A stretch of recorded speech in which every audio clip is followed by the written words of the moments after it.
નમસ્કાર વિદ્યાર્થી મિત્રો, ધોરણ 12 ભૌતિક વિજ્ઞાન ચેપ્ટર 1 ના વિડિયો 16 માં આપનું હાર્દિક સ્વાગત છે. આજે આપણે વિદ્યુત ડાયપોલ દ્વિધ્રુવી એના વિશે જોઈશું, જેમાં એને પહેલા વ્યાખ્યા કરીએ, ત્યારબાદ વિદ્યુત ડાયપોલની અક્ષ ઉપર અને વિદ્યુત ડાયપોલની વિષુવરેખીય સમતલ પર વિદ્યુત ક્ષેત્રનું સૂત્ર મેળવીશું. તો આ વિદ્યુત ડાયપોલ શું છે સમજીએ. પહેલા એકબીજાથી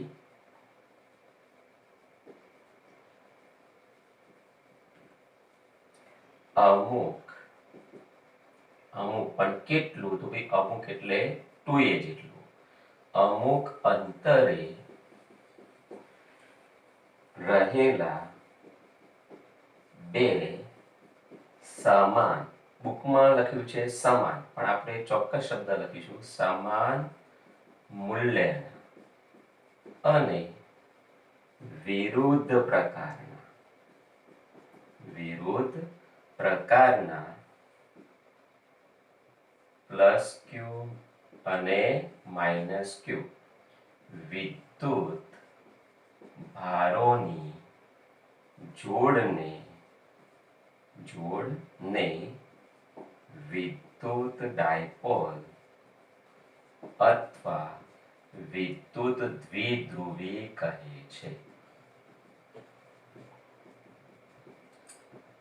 બે વીજભારો હોય, બંનેના મૂલ્ય સમાન હોય, પણ વિજાતીય પ્રકારના, એક પ્લસ ક્યુ બીજો માઇનસ ક્યુ, અને તેમની વચ્ચેનું અંતર અમુક મર્યાદિત હોય, ખૂબ વધારે ન હોય, આમાં સ્પષ્ટ નથી લખ્યું, સીમિત અંતરે હોય, તો તેવા રચના જે બને બે વિદ્યુતભારોની એને વિદ્યુત ડાયપોલ તરીકે ઓળખવામાં આવે છે. આ વિદ્યુત ડાયપોલ જે છે એ અવકાશમાં એને ચોક્કસ દિશા આપવામાં આવે છે. માઇનસ ક્યુ થી પ્લસ ક્યુ તરફની દિશાને વિદ્યુત ડાયપોલની દિશા તરીકે લેવામાં આવે છે. માઇનસ ક્યુ થી પ્લસ ક્યુની દિશા વિદ્યુત ડાયપોલની દિશા તરીકે લેવામાં આવે છે, દિશા ગણવામાં આવે છે. હવે આ વિદ્યુત ડાયપોલ સાથે સંકળાયેલી અગત્યની ભૌતિક રાશિ છે વિદ્યુત ડાયપોલ મોમેન્ટ, જે આપણને આગળના થિયરીમાં આપ્યું છે. આની અંદર નથી આપ્યું, પણ આપણે મૂકવું જરૂરી છે. વિદ્યુત ડાયપોલ એ રચના કહેવાય અને વિદ્યુત ડાયપોલ મોમેન્ટ એ તેની સાથે સંકળાયેલી ભૌતિક રાશિ કહેવાય. જેમ કે આ પેન છે, તો પેન એ રચના કહેવાય, પેન એ પદાર્થ કહેવાય, પણ પેનની લંબાઈ એ એની સાથે સંકળાયેલી ભૌતિક રાશિ કહેવાય. એમ વિદ્યુત ડાયપોલ સાથે સંકળાયેલી ભૌતિક રાશિ વિદ્યુત ડાયપોલ મોમેન્ટ છે. તો વિદ્યુત ડાયપોલ મોમેન્ટ, જેને ગુજરાતીમાં વિદ્યુત દ્વિધ્રુવીની ચાક માત્રા કહે છે. વિદ્યુત દ્વિધ્રુવીની ચાક માત્રા એવું શબ્દ પણ વાપરવામાં આવે છે. અને તેનું મૂલ્ય કેટલું, સૂત્ર કેવું, તો સદિશ p સંકેત વડે દર્શાવવામાં આવે છે. અને બે વીજભારોમાંથી કોઈ એકનું મૂલ્ય અને તે બંને વચ્ચેનું સદિશ અંતર 2a સદિશ, જેની દિશા માઇનસ ક્યુ થી પ્લસ ક્યુ ની દિશામાં લેવામાં આવે છે. બીજી અગત્યની બાબત ડાયપોલ વિશે, કે ડાયપોલમાં બે વીજભારો છે સમાન મૂલ્યના અને વિજાતીય, એટલે કુલ વિદ્યુતભાર તો શૂન્ય જ ગણાય છે. વિદ્યુત ડાયપોલનો કુલ વિદ્યુતભાર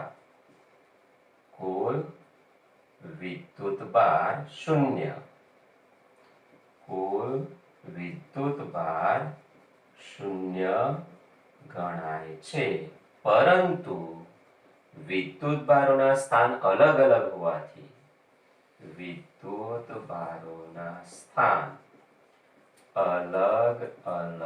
હોવાથી વિદ્યુત ક્ષેત્ર શૂન્ય ગણાતું નથી.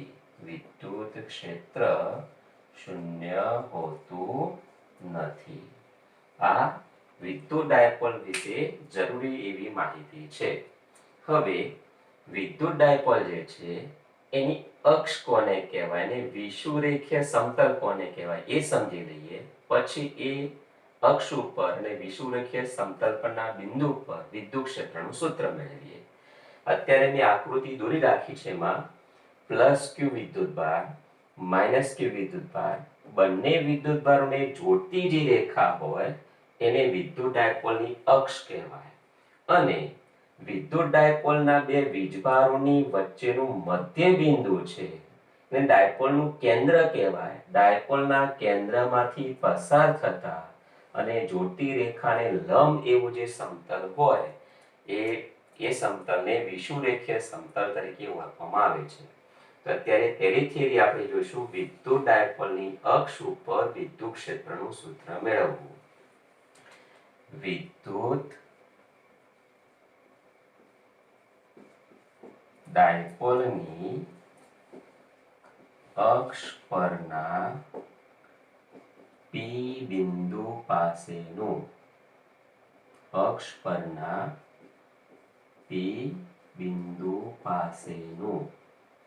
વિદ્યુત ક્ષેત્ર મેળવવું. તો આ અક્ષ કોને કહેવાય મેં સમજાવ્યું. ડાયપોલના બંને વિદ્યુતભારોને જોડતી રેખા જે છે એને ડાયપોલની અક્ષ કહેવાય. તો અત્યારે આકૃતિમાં પી બિંદુ જે આપેલું છે એ ડાયપોલની અક્ષ ઉપર છે, જે ડાયપોલના કેન્દ્રથી સ્મોલ r જેટલા અંતરે આવેલું છે. તો પી બિંદુ પાસે વિદ્યુત ક્ષેત્ર આપણે મેળવવું છે.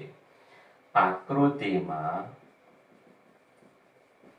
દર્શાવ્યા મુજબના ડાયપોલના કેન્દ્ર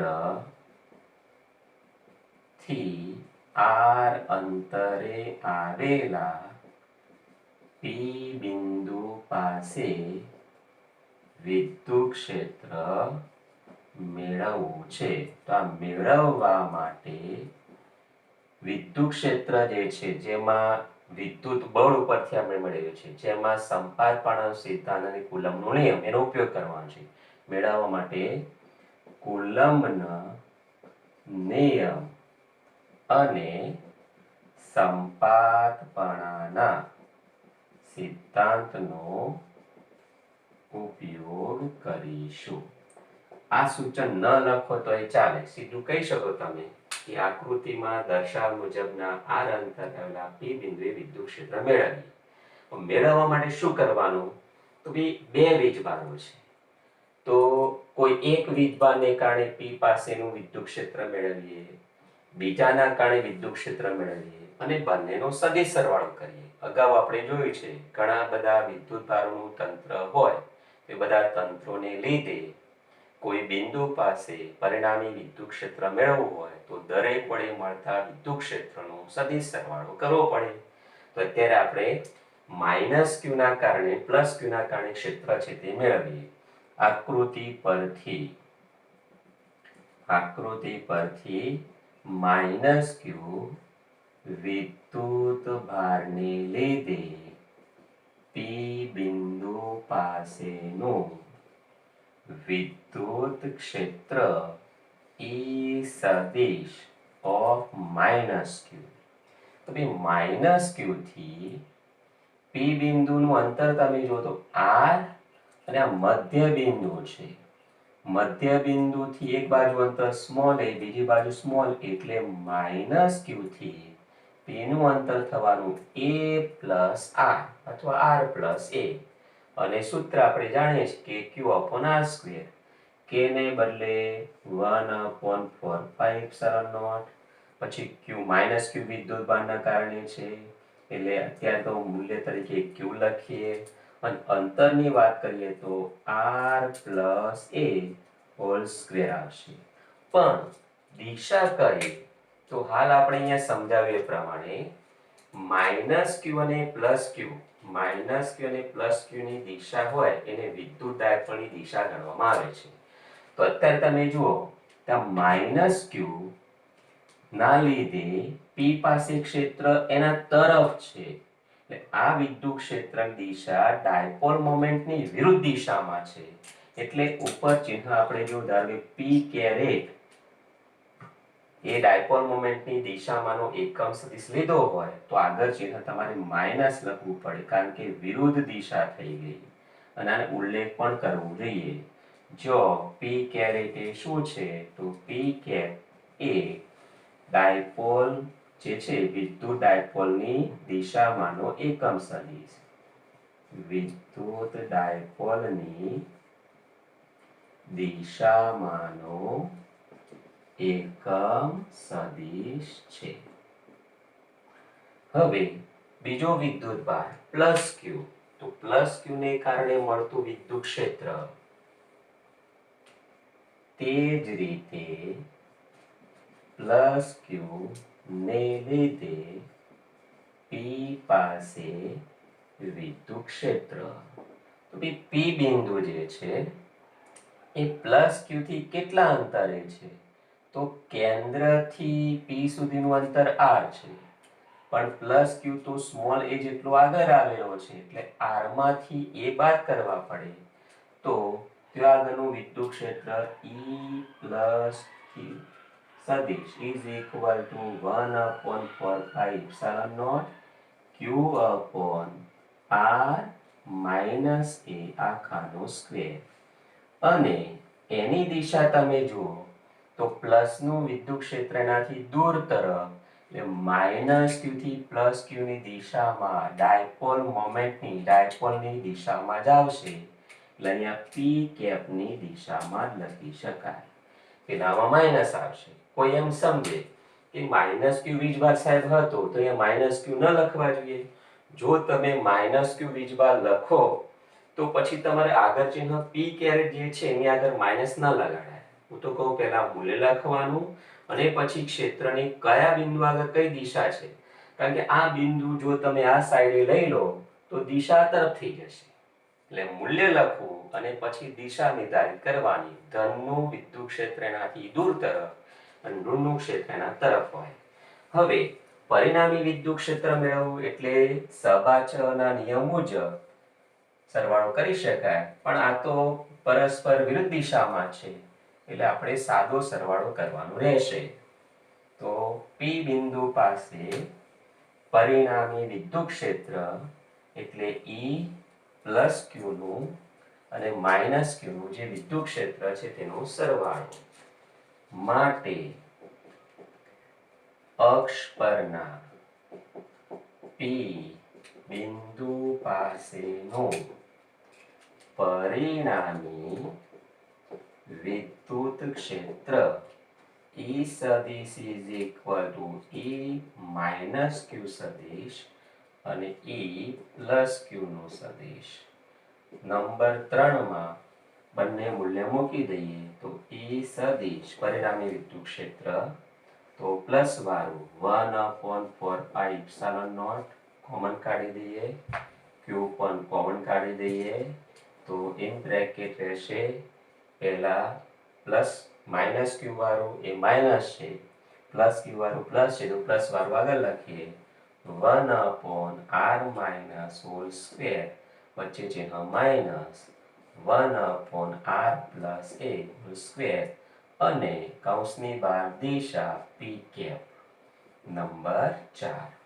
હવે આનું સાદુરૂપ આપીએ. આ જે છે પૂર્ણવર્ગ પદાવલી છે એનું વિસ્તરણ a plus b whole square તો a square plus b square plus 2ab એ પ્રમાણે વિસ્તરણ કરી શકાય. therefore E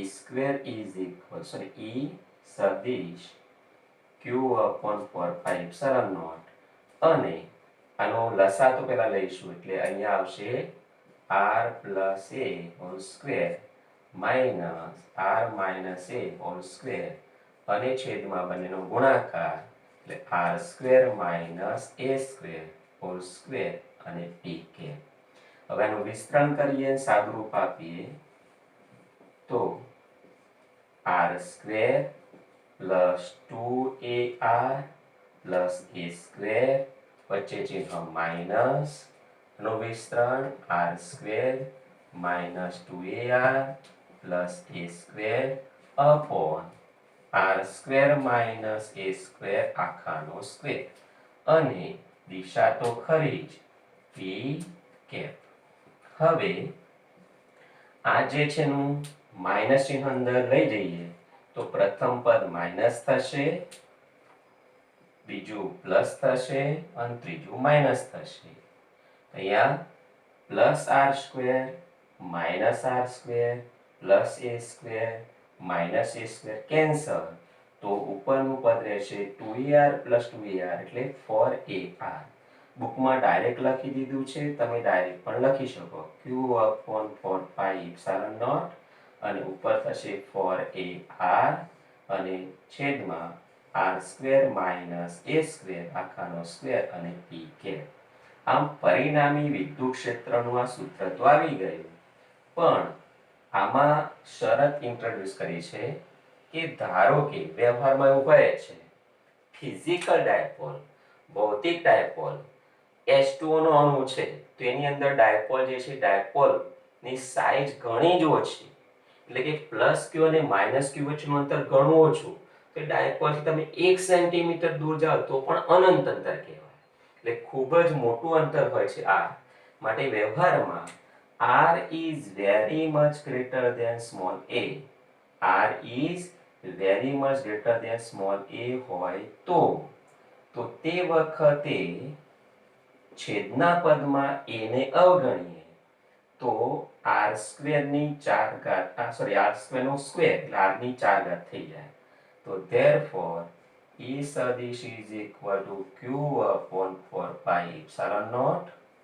ઉપરનું પદ 4ar હતું, નીચે a સ્ક્વેર ને અવગણવાના એટલે a ની 4 ઘાત થશે, a ની 4 ઘાતમાંથી 1 ઘાત કેન્સલ થઈ જાય તો E સદિશ બરાબર થયું q upon 4 pi epsilon naught અને 4a upon r નો ઘન p કેપ. વળી આમાં q into 2a ને વિદ્યુત ડાયપોલ મોમેન્ટ કહેવાય, તો એના સ્વરૂપમાં લખવા સારું 2 ને આગળ લઈ લઈએ તો E સદિશ is equal to 2 છેદમાં 4 pi epsilon naught અને q into 2a ને ડાયપોલ મોમેન્ટ p કહી શકાય અને p કેપ એની દિશા છે એટલે p સદિશ લખી શકો અને છેદમાં આવશે r ઘન.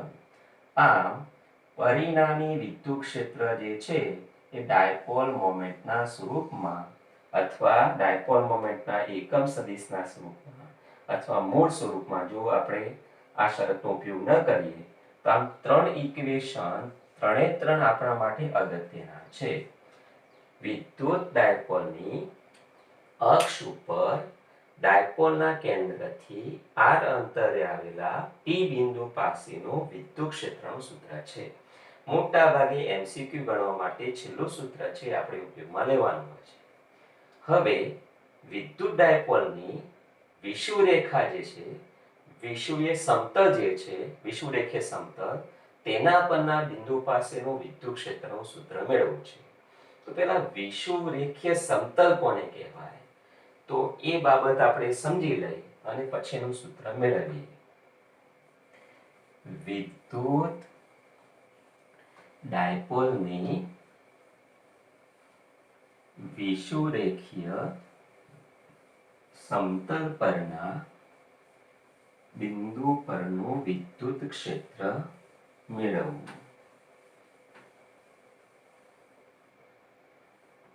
તો આ ડાયપોલ, તો ભાઈ ડાયપોલમાં વીજભારો પ્લસ q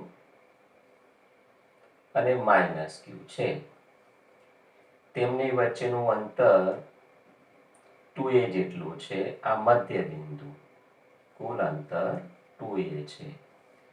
તો વ્યાખ્યા એમ કહે છે વિષુવરેખીય સમતલ કોને કહેવું તો આ જે જોડતી રેખા છે ને અક્ષ કીધું હતું, ડાયપોલની અક્ષ. તો આ ડાયપોલની અક્ષને લંબ રૂપે અને કેન્દ્રમાંથી પસાર થતું જે સમતલ હોય એ સમતલને વિષુવરેખીય સમતલ તરીકે ઓળખવામાં આવે છે.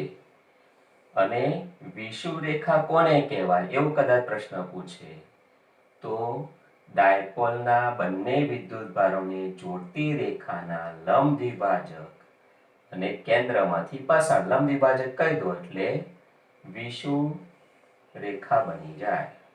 ફરી એકવાર તમને પ્રશ્ન વિષુવરેખીય સમતલ પરના બિંદુ પાસે વિદ્યુત ક્ષેત્રનું સૂત્ર મેળવો એવું પ્રશ્ન પૂછી શકે, અથવા એમ કે કોઈ વિષુવરેખા પરના બિંદુ માટે, તો આ વિષુવરેખા જ કહેવાય. વિદ્યુતભારોને જોડતી રેખાનો લંબ દ્વિભાજક એને વિષુવરેખા કહેવાય. અત્યારે આ સમતલ છે તો આ વિષુવરેખીય સમતલ. આ સમતલ પર આવેલું કોઈ બિંદુ P છે, પેલાની જેમ જ અક્ષની જેમ જ. તો આ P બિંદુ પાસેનું વિદ્યુત ક્ષેત્રનું સૂત્ર મેળવવું છે. તો ભાઈ મેળવવા માટે પ્લસ Q ને કારણે વિદ્યુત ક્ષેત્ર, માઇનસ Q ને કારણે આવતું વિદ્યુત ક્ષેત્ર, અને એ બંનેનો પછી સદિશ સરવાળો કરવાનો. તો પહેલા તો એ કે આના મધ્ય બિંદુ એનાથી P બિંદુ કેટલા અંતરે પડ્યું છે, તો સ્મોલ r અંતરે, અને આ અંતર તમે મધ્ય બિંદુથી તો અડધું એટલે સ્મોલ a થવાનું, આ પણ સ્મોલ a થવાનું.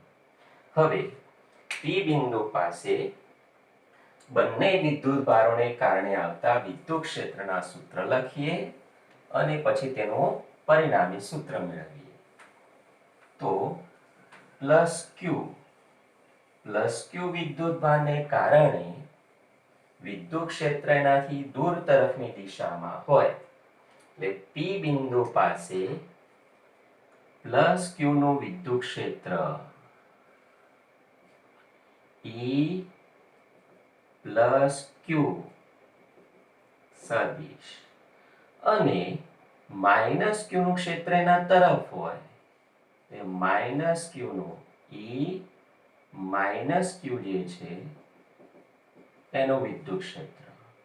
આ બંનેના વિદ્યુત ક્ષેત્ર જે છે એમની દિશા એક કે વિરુદ્ધ નથી, પરંતુ કોઈ ચોક્કસ ખૂણો બનાવે છે, માટે સબાચના નિયમ પ્રમાણે તેનું પરિણામ મેળવી શકાય. પરંતુ બુકમાં આપણને સબાચના નિયમને બદલે ઘટકો પાડીને પરિણામી મૂલ્ય મેળવ્યું છે, તો આપણે પણ એ પ્રમાણે વર્તીશું. P બિંદુ પાસેનું પરિણામી વિદ્યુત ક્ષેત્ર આ દિશામાં આવશે. તો પહેલા પ્લસ Q ને કારણે વિદ્યુત ક્ષેત્ર, પછી માઇનસ Q ને કારણે વિદ્યુત ક્ષેત્ર અને એનું પરિણામ. તો પહેલા તો એ સમજો કે પ્લસ Q થી P બિંદુનું અંતર કેટલું. તો આકૃતિની ભૂમિતિ જુઓ, પ્લસ Q થી P નું અંતર આ જે છે આ કાટકોણ ત્રિકોણના કર્ણ જેટલું બનશે. આ કાટકોણ ત્રિકોણ કઈ રીતના બની ગયો? લંબ દોરેલો છે, લંબ દ્વિભાજક છે એટલે 2 એનું અડધું એટલે a થશે. આ r અંતર છે તો કાટકોણ અને સામેની બાજુ કર્ણ એટલે પ્લસ Q ને લીધે P બિંદુ પાસેનું વિદ્યુત ક્ષેત્રનું મૂલ્ય ખાલી વાત કરીશું. E plus Q is equal to K એટલે 1/4πε0 Q upon R ને બદલે આ મૂલ્ય આવશે જે કાટકોણ ત્રિકોણનું સામેનું કર્ણ બનશે એટલે કે r² પ્લસ a² એનો વર્ગમૂળ લઈને સ્ક્વેર કરો એટલે વર્ગમૂળ નીકળી જશે. અને એની દિશા અત્યારે નિર્ધારિત નથી પણ પ્લસ Q થી દૂર તરફની દિશામાં છે. નંબર આને 1 આપીએ. તે જ પ્રમાણે માઇનસ Q ને લીધે P બિંદુ પાસે નું વિદ્યુત ક્ષેત્રનું મૂલ્ય તો E minus Q is equal to 1/4πε0 Q upon એનું પણ અંતર તો એનું એ જ બનવાનું તો r² પ્લસ a² અને વળી આખાનો વર્ગમૂળ કરીને સ્ક્વેર કરવાનો એટલે વર્ગમૂળ નીકળી જશે. બંનેના મૂલ્ય સમાન છે પરંતુ તેની દિશાઓ જુદી જુદી છે, તો પરિણામ શોધવા માટે તમારે સબાચનો નિયમ લગાડવો પડે, પણ બુકમાં ઘટકો વેચીને પરિણામ કર્યું છે. તો બી પહેલા E પ્લસ ક્યુ ની વાત કરી લઈએ. E પ્લસ ક્યુ જે છે એને ડાયપોલની અક્ષ સાથે બનાવેલો ખૂણો, આ જે ખૂણો છે તે થીટા છે.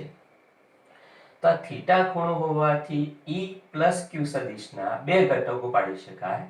એક cos થીટા જે અક્ષને સમાંતર હોવાનો, અને બીજો ઘટક sin થીટા વાળો જે અક્ષને લંબ હોવાનો.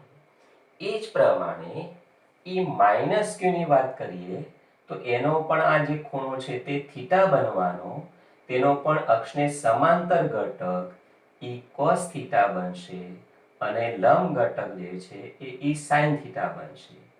બંનેના મૂલ્ય સમાન છે, માટે લંબ ઘટકો સમાન અને પરસ્પર વિરુદ્ધ દિશામાં બનતા હોવાથી એકબીજાની અસર નાબૂદ કરશે. ફરી એકવાર, પહેલા તો E plus Q is equal to E minus Q is equal to 1/4 pi epsilon naught Q upon R square plus A square. Equation number 3. હવે વાત કરીશું ઘટકોની. તો બી E minus Q સદિશ અને E plus Q સદિશ ના અક્ષને લંબ ઘટકો સમાન મૂલ્યના અને પરસ્પર વિરુદ્ધ દિશાના હોવાથી તેમનું પરિણામ શૂન્ય બને છે. માટે માત્ર અક્ષને સમાંતર ઘટકોને લીધે P બિંદુ પાસે વિદ્યુત ક્ષેત્ર મળે. તો ભાઈ એના બે ઘટકો જે છે મૂલ્ય તો સરખા છે, પણ ઘટકો જે છે એ કયા આવશે? તો ભાઈ E પ્લસ ના લીધે આવતો ઘટક E પ્લસ ક્યુ સદિશનો અક્ષને સમાંતર ઘટક. બુકમાં અલગ નથી પાડ્યું, ડાયરેક્ટ ગણી દીધું છે, આપણે સમજવા માટે લખીશું કે એનું મૂલ્ય E પ્લસ ક્યુ જે આવે તે અને ઇન્ટુ cos થીટા. તે જ પ્રમાણે E માઇનસ ક્યુ જે છે એનો પણ અક્ષને સમાંતર ઘટક E માઇનસ ક્યુ cos થીટા. પણ બંનેના મૂલ્ય તો સમાન છે, માટે E પરિણામી જે મૂલ્ય આવશે E is equal to 2 times E plus ક્યુ લઈ લો અથવા E માઇનસ ક્યુ લઈ લો અને ઇન્ટુ cos થીટા. તો 2 times પ્લસ ક્યુ અથવા માઇનસ ક્યુ ના મૂલ્ય આવશે 1/4 pi epsilon naught Q upon R square plus A square અને ઇન્ટુ cos થીટા એટલે આ ખૂણો જે છે તેનો કોસાઇન લેવાનો છે, એટલે પાસેની બાજુ ભાગ્યા કર્ણ. પાસેની બાજુ A અને કર્ણ તરીકે R square plus A square. આ કર્ણ છે પણ એટલે વર્ગમૂળ આવશે, ટૂંકમાં 1/2 ઘાત આવશે. Therefore E is equal to, ઉપરની વાત કરીએ તો 2QA 1/4 pi epsilon naught twice Q into A, અને નીચેની વાત કરીએ તો 1 ઘાત છે ને 1/2 R square plus A square ની 3/2 ઘાત. વળી આની દિશા તમે જુઓ તો માઇનસ ક્યુ થી પ્લસ ક્યુ ની દિશા ડાયપોલ મોમેન્ટની દિશા છે, જ્યારે એના કરતા વિરુદ્ધ દિશામાં આવે છે. એટલે આપણે નીચે સૂચન કરીને લખીશું કે જેની દિશા વિદ્યુત ડાયપોલની વિરુદ્ધ દિશામાં હોવાથી E સદિશ વિષુવરેખા માટેની વાત કરીએ તો 1/4 pi epsilon naught આગળ ચિહ્ન માઇનસ મૂકી દઈશું twice QA અને R square plus a square આખાની 3/2 ઘાત અને પી કેપની વિરુદ્ધ દિશામાં. વળી અગાઉ જે આપણે કન્ડિશન ઉપયોગ કર્યો છે, શરત મૂકી તે કે ભઈ r is very much greater than small a હોય તો આ a ને અવગણીએ તો આની ઘાત જે છે r નો સ્ક્વેર છે, r ના સ્ક્વેરની 3/2 ઘાત કરો એટલે 3/2 ઘાત થાય તો 2 2 કેન્સલ, તો r નો ઘન થઈ જાય. તો આ પરિસ્થિતિમાં e સદિશ ઇઝ ઇક્વલ ટુ -1/4πε0 ઉપરનાને p કહી શકાય એટલે p સદિશ અને છેદમાં r નો ઘન. આમ વિદ્યુત ડાયપોલની વિષુવરેખા પરનું વિદ્યુત ક્ષેત્રનું જે સૂત્ર મળ્યું એ સૂત્ર અક્ષ પરનું જે વિદ્યુત ક્ષેત્રનું સૂત્ર હતું એમાં ને આમાં તફાવત, એક તો ડાયપોલ મોમેન્ટની વિરુદ્ધ દિશામાં છે અને બીજું મૂલ્ય અડધું છે. અક્ષ ઉપરનું વિદ્યુત ક્ષેત્રનું સૂત્ર હતું એ અક્ષ બરાબર 1/4πε0 2p સદિશ r અને વિષુવરેખા પરના અથવા વિષુવરેખીય સમતલ પરની વાત કરીએ તો -1/4πε0 p સદિશ r ઘન. આ બંને જે મૂલ્યો છે એ મૂલ્યો વાળા સૂત્ર દિશાઓ સહિતના તમારે યાદ રાખવાનું રહેશે, કારણ કે આ ટોપિક પરથી ચુંબક વાળું જે ચેપ્ટર છે એમાં ચુંબકીય ડાયપોલના સૂત્ર ડાયરેક્ટ સરખામણી કરી મેળવવામાં આવે છે. આ ખૂબ જ અગત્યનો મુદ્દો છે. એક તો સૂત્ર એમના અગત્યના છે, થિયરી અગત્યની છે, બીજું સૂત્રનો ઉપયોગ કરી એમસીક્યુ ની એક્ઝામ તો ગણી શકાય અને ચુંબકીય ડાયપોલમાં સૂત્ર ડાયરેક્ટ ઉપયોગમાં લેવાના છે. માટે ખૂબ જ અગત્યની થિયરી છે. વિદ્યુત ડાયપોલની અક્ષ ઉપર અને વિદ્યુત ડાયપોલની વિષુવરેખીય સમતલ પરના બિંદુ પાસેના વિદ્યુત ક્ષેત્રના સૂત્ર. નમસ્કાર.